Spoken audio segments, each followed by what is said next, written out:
Paltrocast. Okay, well, I'll first start by saying, hey, Shem, thank you for joining. Tom, thank you for joining. First, we'll throw it to Shem. How are you doing besides having to talk to fake news media today? I'm doing great. It's the start of a new year. What could be bad? Do you concur with that one, Tom? No, but no, I'm doing well. What could be bad? I could certainly answer that question, Yeah. but no, happy to be here. Thanks for doing this. Likewise. So we were connected because Distant Tales is the new, I don't know if to call it a film, an anthology. What's your preference? You first, Shem.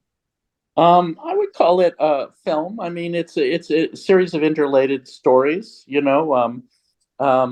I think they're loosely interrelated around the themes of isolation, attempts for human connection. They're linked by like a kind of a formal idea of like talking directly into the camera for the most part.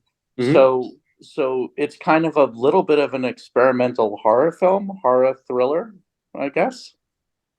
Right. There's yeah. I mean, And part of what's fun about it is what you don't see.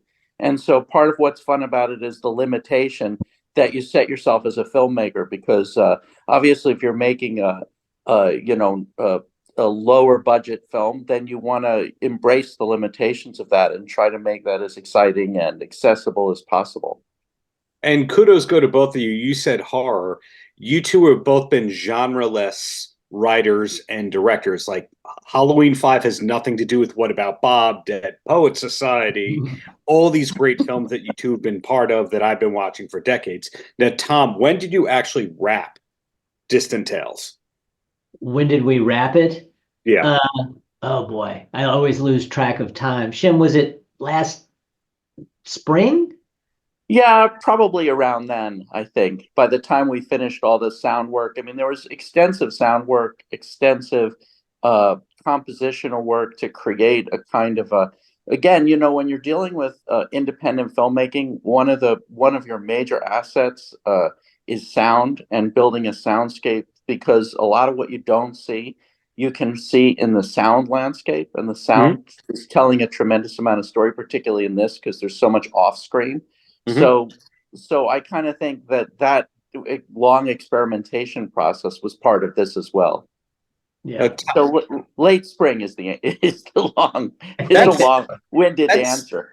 not that bad. I mean, having just written a book that came out this week, I turned in the manuscript a year and 4 months or so ago. And you think about Wow. when you actually started it, films can sometimes be 4 to 6 years. Oh yeah. Yeah. Oh yeah. Yeah. But what I was curious about is you two are guys who both have amazing credits. You both also do a lot of work behind the scenes in terms of leading unions in times of peril, which is an ironic thing that both of you did. But Tom, how did you first connect with Shem? I think we met when Shem was running a program at Humanitas for playwrights, and which he did quite successfully for several years. And then somewhere maybe a year or so before the pandemic, he and Kathleen Young, who was running Humanitas, asked me to if I had a play I might want read at Shem's program, and I did, and so we met in that process. Oh, now Shem, you have Juilliard on your resume. Do you hide that ever? Because when we think of Juilliard, we think of classically oriented things. Yet horror, in a lot of ways, is kind of like the enemy of classical, or at least that's my perspective. Well, it's funny that you bring that up, because yeah, the very first jobs I did in Hollywood when I first got out there was Halloween 4 and 5. I didn't get credited on 4, but I did on 5. And I think the funny thing is, yes, for years I hid the Hollywood, the horror side. I've always been an admirer of horror films, and this isn't exactly a horror film, but it's a psychological thriller, blah blah blah blah blah. But yeah, I think that I mean, I've had a very long career as a playwright. I've done Mhm. all kinds of work in the industry, from Betty and Coretta to, Whitney Houston biopic. I've worked on a ton of different kind of stuff, but I've always tried to stay very tight to my roots in theater and in playwriting. and a lot of the films that I've developed have come from my plays, and so plays have been a huge source of inspiration. One of the great things about plays for people who are considering something like this is that when you craft a drama in a play structure, you're sort of solving a lot of the story points, a lot of the story arcs and story beats, so that you're coming into a film process with a lot more information than you might normally come if you were just coming having written the screenplay and never seen actors perform it, never gotten it on its feet in front of an audience, never exposed it to critics. And it's unbelievable the amount of information you get. So like when I did, for example, The Job with Ron Perlman and Joey Pantoliano, that was from a play of mine. And because I had so much information about the play, it helps with the filmmaking process as well. Interesting. So you both, as I've mentioned, have found success in a variety of genres, a variety of job titles, etc. When I was a kid back in the Stone Age, if you did theater, you were kind of ostracized from film and television. So it's cool to see, Shem, that you were able to hack it, for lack of a better term, in both theater and the film and TV worlds. Tom, what kind of a theatrical background do you have? Because, of course, Dead Poet Society is that first like bullet point thing that everybody sees. And then people don't usually look before that to see what you did. Yeah, and in my case, that's a good thing. But I actually I guess the first thing I was hired to write was a horror film. I was given a week to write it. I was working for a guy who made educational films, and he got some funding to make an indie horror film. And he came to work on a Monday morning and posed to his crew, which I was part of, who can write a horror film by Friday. So I'll pay you $5,000, which back then was enough for a year. Yeah. And I said, okay, and I did. And then he revealed that he liked the script. He gave it to his backers. They said, we're Mormons, we can't back a horror film. I don't know why he wanted to make one in the first place. I guess it seemed like a good place to go with an indie. So, and then he said, okay, I need someone to write a family film. I was too exhausted, so it fell to somebody else on our crew. We ended up 6 weeks later making that indie family film. But the Mormons were there as on the set as extras. So they then hired me to write a comedy, which didn't get made, but that got me a job writing another horror film, which was meant to be Halloween 3. But they had two projects going at the same time to be 3, and mine was not chosen. So, but the indie filmmakers that are the backers of that ended up making that into a movie in Canada that my name did not go on because it was so bad. But yeah, so my roots were there too, and I was also in theater. Was studying at a place called the Actors and Directors Lab, run by Jack Garfien, whose roots were also in theater, although he made a few feature films. His first job, so to speak, was directing on Broadway, which was a nice place to start. But yeah, so it was the theater. We were immersed in that, and I also understood from having written plays and so forth, or at least struggling and working in theater, what the benefits of having actors read your stuff, sitting in a room, as opposed to, on a set with, 120 people waiting for you to figure out what's going on. So, sure. Yeah. So you just said something interesting, very, very interesting to me, that you worked on a film that you didn't have your name on. And we as outsiders know that when you have to put a director's name on it, but you don't want your name on it, Alan Smithy is one of the names, or maybe the name. Right. Is there a name for that goes for screenwriters? Screenwriter can pick whatever name they want, and the directors have to pick Alan Smithy, which discourages directors from doing, and it forces the producers and the companies to put a lot of pressure on directors not to use it, because everyone knows what the Alan Smithy thing means. Whereas in writers, since they can take any name they want, it doesn't signal to critics or anybody else that a writer is unhappy. So they don't care whether a writer takes a pseudonym or not, unless it's a famous writer, in which case they want to use the writer's name to promote the movie. But otherwise, you're free to do it. So, but the Alan Smithy smacks of rejection by the director, and companies will put incredible pressure on directors not to use the Alan Smithy.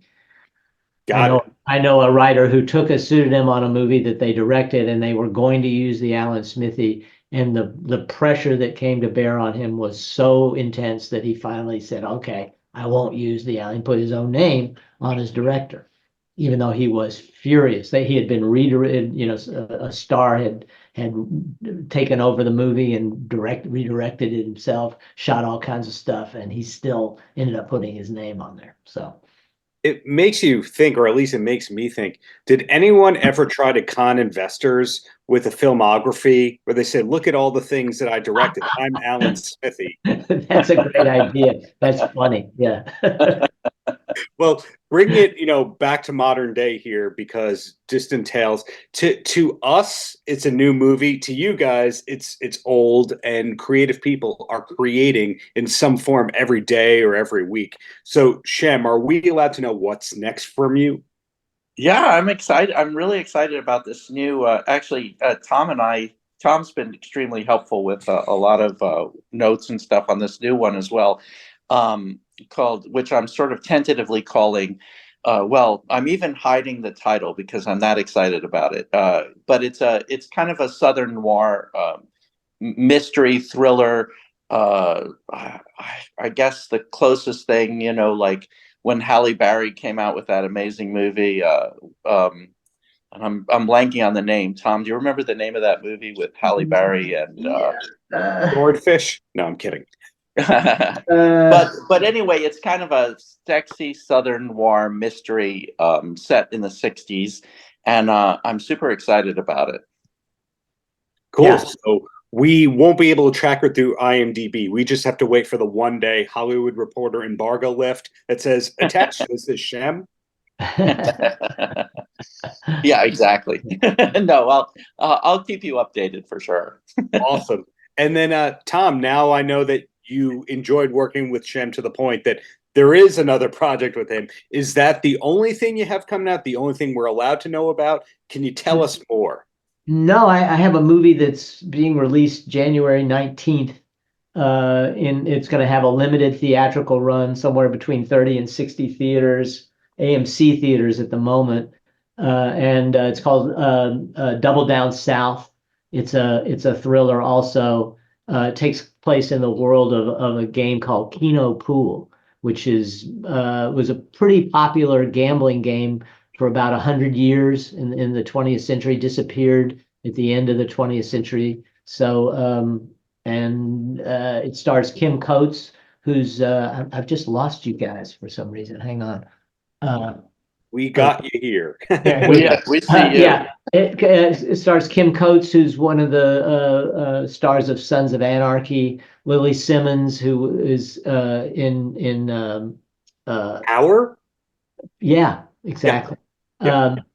She's also a co-star, and Igby Rigney, who's in a Netflix series, which I'm blanking on. Anyway, so yeah, I'm excited about that. We've done the festival circuit, and now we're coming out. So, and Tom directed that as well. Yeah, wrote and directed it. Lucky enough to get a distributor who wants to do put it in theaters, which for me is, a guy that's been making features, and it's fun to see it with an audience. So hoping that's going to work out, and then it'll get a digital release in early March.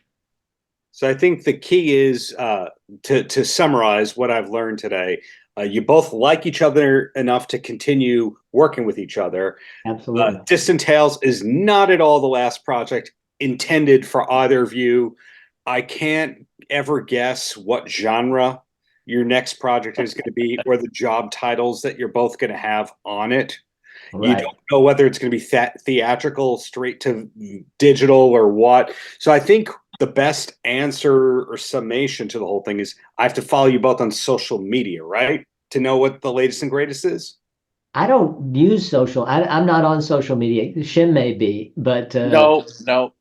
We're old fashioned. I don't know what that makes us exactly. I might appear on social media because the actors are posting and so forth, but And I distance find if I tales get on, I definitely. think if I get on it, it's just such a time suck that I'll stop writing. Well, I guess then I'm going to change it to go put in Google alerts for both of your names, and Yeah, that's how we're going to know what's I happening. think so. Yeah, yeah. Perfect. Well, I look forward to that future Alan Smithy related project that both of you will be pitching for financing. But the bottom line is thank you both for decades of great art. Oh, well, thank you. That's a You. very kind thing to hear. So thanks. Yeah. Paltrocast.